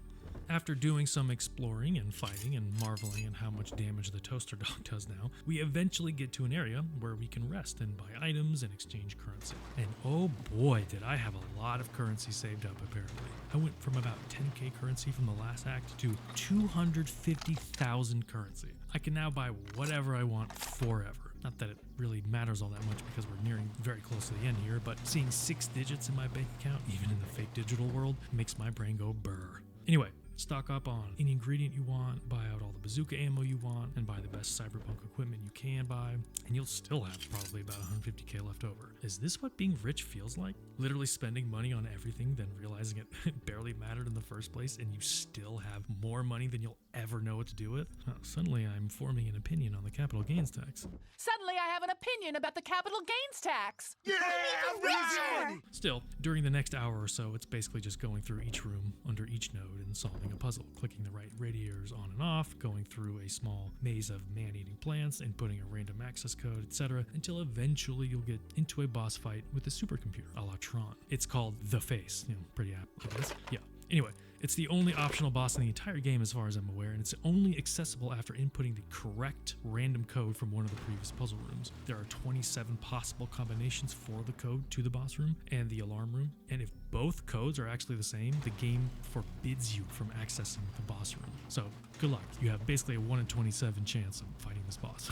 And don't pull a Spaceballs, okay? So the combination is 1, 2, 3, 4, 5. the stupidest combination I ever heard in my life. That's the kind of thing an idiot would have on his luggage. Thank you, Your Highness. Well, did it work? Where's the key? It worked, sir. We have the combination. Great. What's the combination? 1, 2, 3, 4, 5. 1, 2, 3, 4, 5. Yes. That's amazing. I've got the same combination on my luggage. The boss hits very hard with its max level flash alchemy spell, but can be nullified completely by casting Reflect on you and the dog. Then the fight becomes just easy peasy. Carry on, and eventually you'll meet Dr. Ruffleberg. This game's Dr. Light, as you remember from the beginning of the game, and he'll task you with getting the energy core back again in the chessboard courtyard in Act 3. In my opinion, Dr. Ruffleberg is from Chicago, so I always speak in my head with this Midwest accent there, you know, because once you get that red Mustang of an airship, spaceship, grab the energy core real quick there, buddy guy. Come on back to Omnitopia and move on to the final boss fight, Garltron and his lackeys. Like I said, Act 4 is rather straightforward and breakneck, and it's basically just an elongated dungeon there, buddy. Okay there, guy? The last boss of this game is quite the doozy, let me tell you. Do you like phases? Well, you better, because this boss has about 5 of them. I hope you fully kitted out your inventory and have enough ingredients and healing items, because most likely you will use them all. In fact, without Buddy the dog and his broken damage, the fight would probably be damn near impossible. Unless, of course, you've maxed out your alchemy damage. I basically just controlled the dog the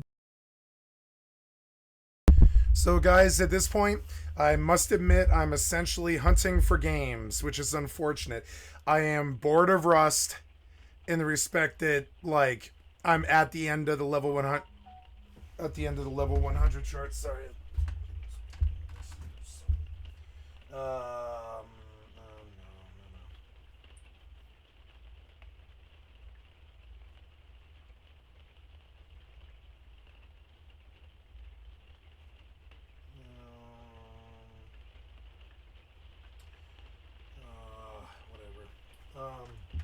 Sorry about that.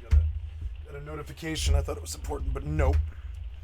So I am essentially farming for. I'm searching for games again, and I will describe my situation here. We're gonna bump the capture device. Oops.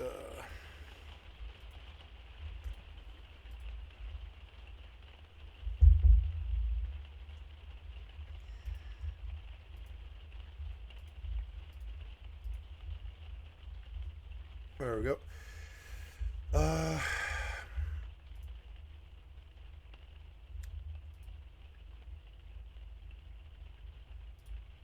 Okay, I'm understanding it a little bit better. Okay, sorry, I'm just there we go. Video capture, right? Yeah. Deactivate. Activate. There we go. So. Oh, I cut myself shaving today. Forgot about that. Dry blood. So I am hunting for games in the respect that I'm basically bored of my entire list, and that's uncommon for me. I don't really feel like playing Overwatch 2. I'm kind of sick of it. I don't really feel like playing Rust more than 2 to 4 hours a day, or I'll burn out. And on top of it, I'm only like 4.5 levels from capping out, and I still have 2 months to go. Well, sorry, it would be actually no, yeah, it is. It's it's two whole months and 5 days to go for 4 levels. It really will not take me that long. Each wipe, I'll get at least 2 or 3 levels, and so. I'm really not trying to burn out on Rust this early in the year, and I'm excited. I'm very excited to be going into the Discord for the Rusting Dead and reporting that I'm hitting level 100. That'll make me feel very happy. There's other games on this list. Like, I could go back to Final Fantasy XI, and I would not mind that, and I might do that. And I like Final Fantasy XI, but I would want to play a different game in the background at the same time. Might go back to FFXI and E for a while. I'm always down to play Fallout 76, but I also don't feel like it. I feel like I played too much of it lately. I don't want to do any of the Bethesda games. I'm just not in the mood. I don't want to mod Starfield. And there's like other games here that I'm interested in, but I don't know. I don't think I have anything else on this list that I really want to play. I wouldn't mind doing another playthrough of Neverwinter. It's been a long time since I've done that. And I like Neverwinter, but I don't think I want to play Neverwinter. New Worlds is the game that I'm most likely to play, so we're just gonna fire that up by rote. But I don't think so. And so yeah, I'm gonna kill it off the big face now and deactivate and go back so you guys can see what I'm seeing. I'm just trying to talk about what it is I'm looking at. I wouldn't mind getting further in Project Gorgon, but Project Gorgon is fairly hard. And while I like the combat, I don't think it's necessarily like what I'm looking for. I like Phantasy Star Online 2, and that might and I liked New Genesis, but I also don't know. I don't know about New Genesis. I like the combat in New Genesis, but I don't think it's that good of a game. I wouldn't mind playing Project Gorgon, but I think this without the VIP. Useful but unobtrusive in-game benefits and stuff, yeah. I mean, I wouldn't mind going back to Project Gorgon, which is a game I can play in the background of Final Fantasy XI. Remnant 2 is good, but the difficulty level is a little higher, and I've been trying to troop through Remnant 2, but I kind of lost interest in the respect that I know I'm gonna want to play Remnant 2 when I'm craving like an Elden Ring shooter, but my desire for that is fairly low. And I wouldn't mind playing Elden Ring, but I'm on New Game Plus where it's too easy now, and I feel like I might want to challenge again, so I might sit Elden Ring for a while, but I don't know. I'm noticing that these games don't like to load anymore unless I'm alt-tabbed out. I don't know why it's like that. It's annoying, but it is like that. I have a definite grind to do in New World in the respect that I know there's stuff that I need. Money-wise, I just cracked my Great Axe artifact weapon. See, that's the other thing. I know I want to get back into 11, and so today... What time is it now? Yeah, it's like 9:30. In about an hour, I will probably transfer money here and pay for Final Fantasy XI and download it. I thought I had it downloaded. I really thought I had this downloaded. I think I will just download it. Like, I don't know why I uninstalled. Well, because I didn't pay for it, I guess. I think I took it off my C drive. And I don't want it on my C drive. It doesn't need to be on my C drive. I'm going to put it on D. Yeah. Yeah, and that way, I mean, I'm going to have to do all of that stuff again. That is so annoying. Like my... Yeah, I'll have to do my whole Ishida thing again, which is so annoying, I can't even tell you. But yeah, and then I have to do all the POL again, too, which means digging out that fucking information, and I really don't want to do that. Oh, God. Yeah, that'll be a thing.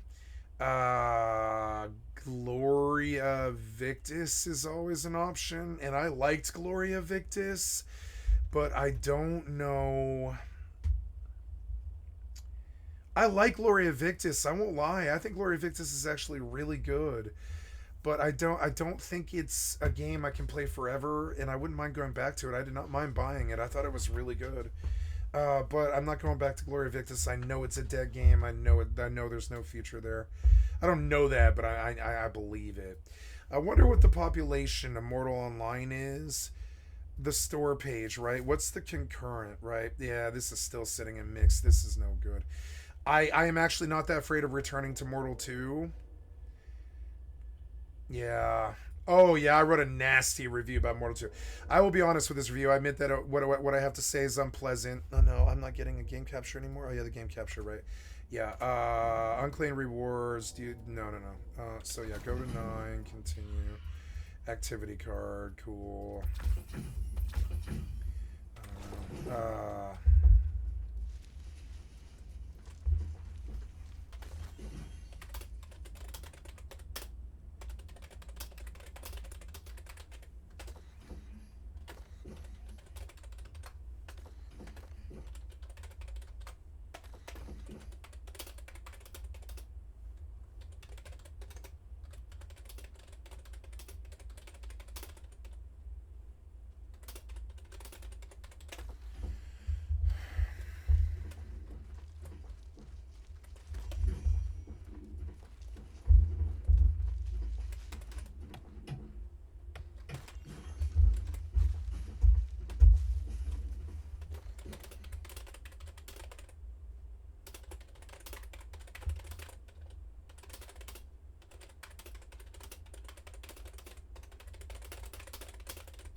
So, yeah, sorry. I will be honest with this review. This is my Mortal 2 review, right?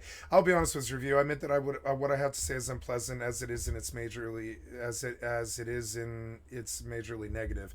I wanted something more positive to say with all my heart, and there was a tiny bit positive to say. But suffice to say, one large initial problem, one that I unfortunately have always had with Mortal, a deal breaker of a bone to pick. I have a weird psychological reluctance thing about saying what I'm going to say because it somehow feels dirty somehow, like I'm somehow exposing some secret that developers do not want me to say, or most likely disagree with, or something.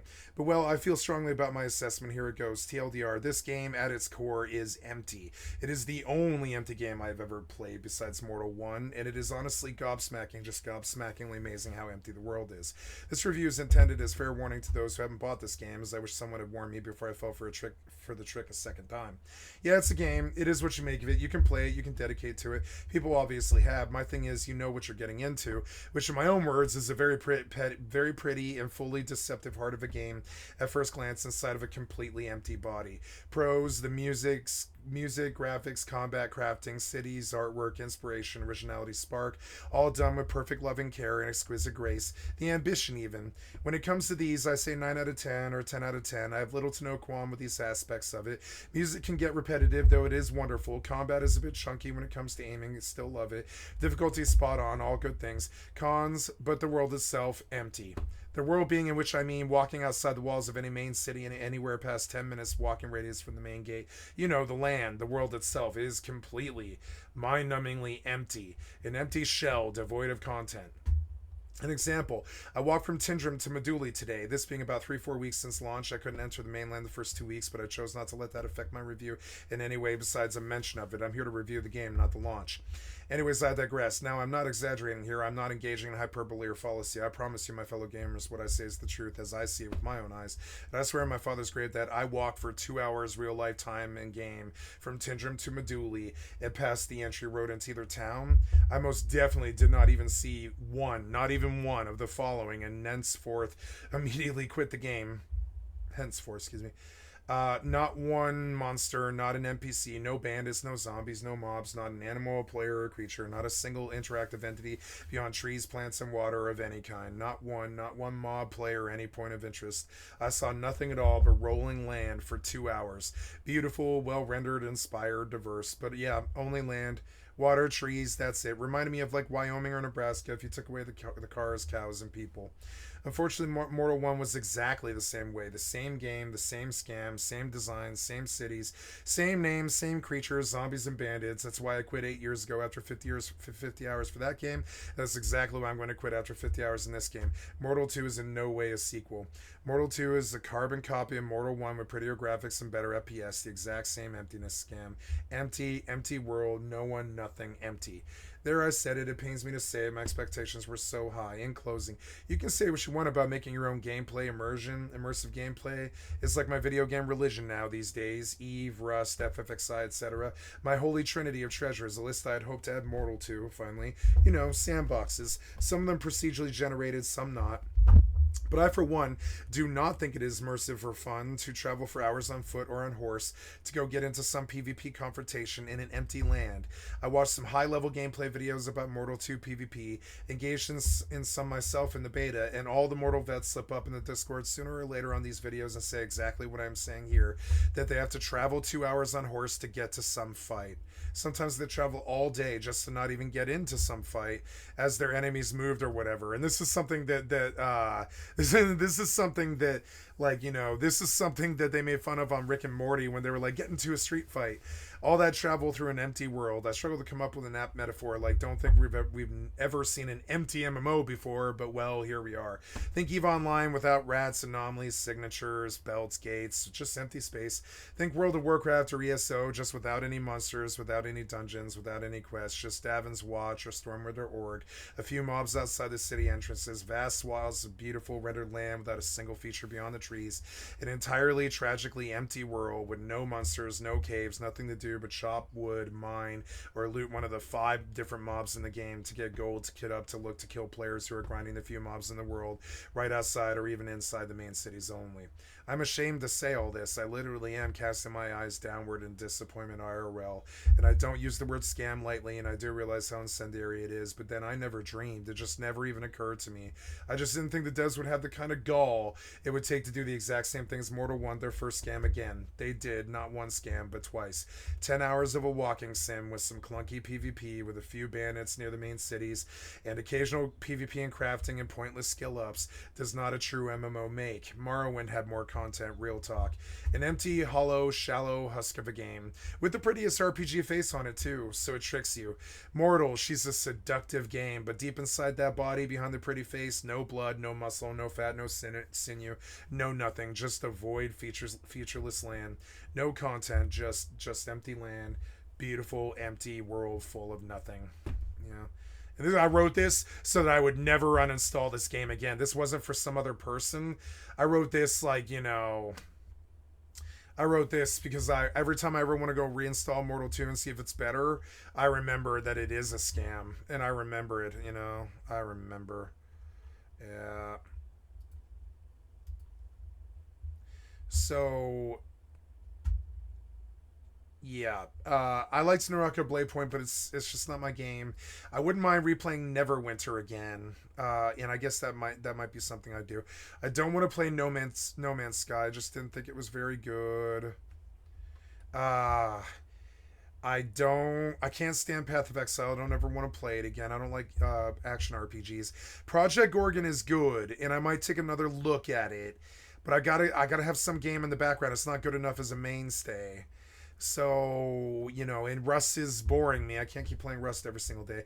Scum is a possibility, and I like Scum, but it's huge. It's 71 gigs, and I still don't think this game is doing as well as, you know, I guess the discussions and stuff. Yeah, some nudity or sexual content. This game allows nudity, but it allows alcohol to be a community hub, right? Yeah, dupers and exploiters and all this stuff. Yeah, I don't really have any interest in that. But I will say, I thought Shroud of the Avatar might be good, but I mean, it's not. And I could go back to Starfield and finish it modded. So I suppose the next thing I could take a look at. I'm in New World here, and I'm sorry, I'll switch to game capture when I'm out of it. I'm sorry. God damn it, man. Stupid ass OBS. There we go. Yeah, OBS. Yes. Go. So OBS, right? Yeah. No matter what, the display capture is always on. It's whether or not the game captures on or not, right? So if we come back to New World, I hate the display capture, game capture thing. It's so stupid. Yeah, look, like, yep. Yeah, so oh no, I guess when I was alt tabbing it was bad, but now when now that I look, if I get rid of the display capture, is it better though? If I turn it on, does it degrade? Because I think it does. I don't know. I can't tell. So then if I alt tab, no. If I come to here, no. Yeah. Entire time. This is only one of just 1,000. Oh fuck! I'm not trying to do that.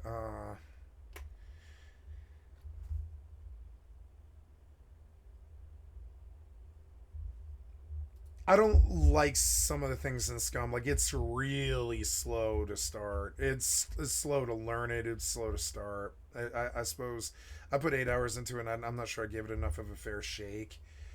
And I do like Scum, but I don't know. I don't want to play solo. I guess I do want to play solo. Maybe I should download Scum, but it's fucking huge. I could put it on my D drive, I suppose. I suppose that's something I could do. Yeah, I don't know. Yeah, I'm not streaming, so it doesn't matter. So I'm gonna install this to D. It's gonna take up a large chunk of my drive, but I wouldn't mind having Scum loaded, you know. Starfield is an option, so I was gonna alt tab to do display adapter to go see Starfield mods at the Nexus. Starfield Nexus, right? We're gonna take a look here. Yeah, I guess I do have to turn off the game capture so I can see what I can see.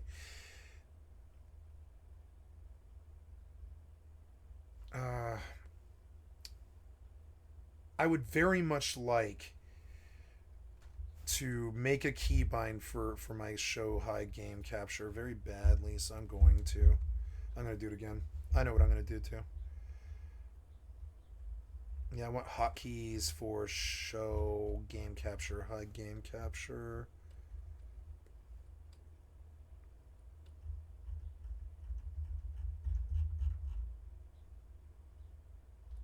Show game capture, high game capture. So let's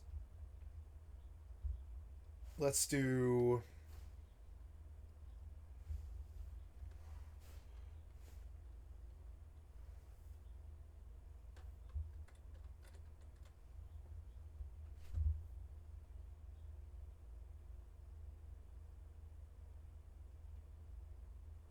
I'm going to do control up,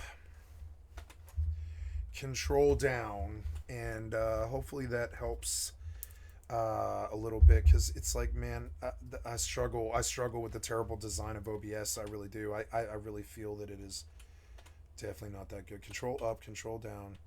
Now you have double bound something else, which is no good. No, we're gonna change the keybinds because you fucked up here. It's fine. I thought that was gonna be okay. It wasn't. Something else has that. So control up, control down. So just trash. Show high game capture. So how about, I don't know, control numpad 1, control numpad 2, apply, hit OK. Control numpad 1. Yep. Now we have a real game capture change, which is good. What is the text GDI thing? I don't know. I don't care about that. Okay, so now we are at the Starfield Nexus. Yeah, and as you can see, I sweep about looking for something that can keep me engaged. Like, I spent a lot of money yesterday, and the reason I have to farm New World is, right, control 1, control 2, control 1, control 2, yep, control 1, there we go. The reason I have to grind New World for money is I found out today, oh man, look at all that money right there. I have to buy like 10,000 gold worth of mats to crack this artifact chest artifact great axe, and also have to, wow, I put another great sword on, huh? Yeah, I did. That's okay though. Yeah, and we'll chop all. Oh, I can't do that one. I can't do that one, huh? Oh no, I can. Let's see. Takes a while.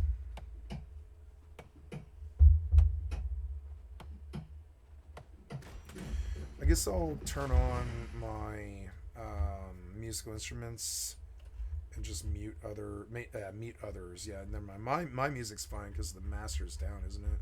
Yeah, it's like fairly down. So we're gonna go chop these trees, and then we're gonna stand here. We're gonna play a song.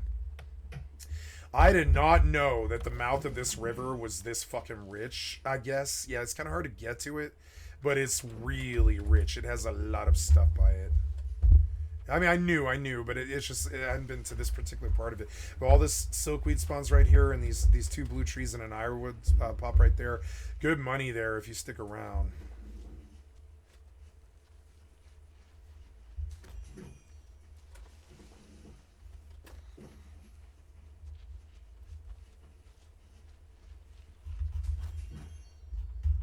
Oh yeah, the Steam overlay. I don't need that anymore, right?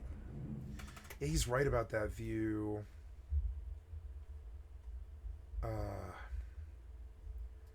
Settings for the... Oh yeah, you can't see this. Control, game capture, right. Display. You know, I don't think I want... I'm going to change my OBS as well again. I'm going to change the keybinds one more time. I don't want numpad 1. I want control numpad 0, control numpad period, delete. Sorry, there we go. That way we have some really good keybinds. Yep. Oh yeah, that's much better. So then the overlay in game, enable the Steam game overlay, show toolbar.